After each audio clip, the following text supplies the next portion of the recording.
I really want to show you this magnetically levitating wooden Star Destroyer that I made, but before I do that, I want to show you how I made it. First things first, check out these magnets. Now, you'll notice those blue LED lights. We're not keeping those. Those are just meant to look cool if you're keeping the magnet base exposed, which we are not in this case. We're covering it. And we're covering it with this big slab of really funky looking Peruvian walnut. So now let's see if we can get anything to float at all. Look at that. Magic, or science, whatever you want to call it. So with that out of the way, it's time to actually make what was it?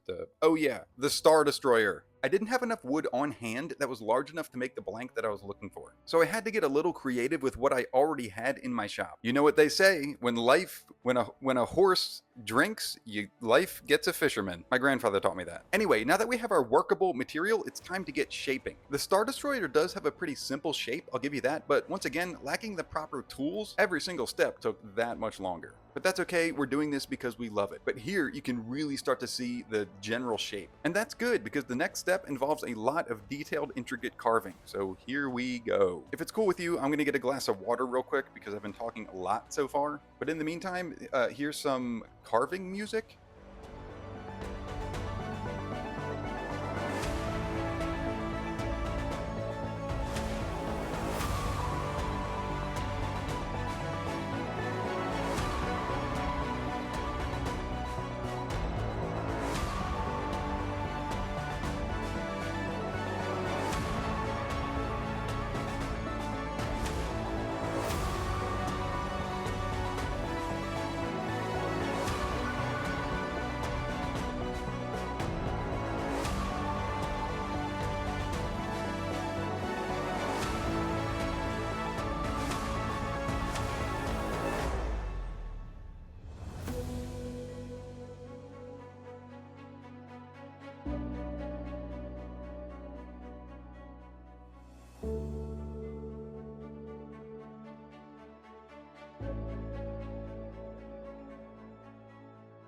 Ugh.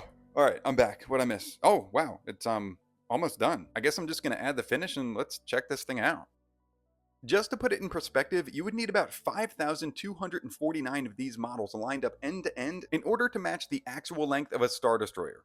In other words, it's about a foot long. And I know you're waiting, so here comes the moment of truth. Let's see if it floats.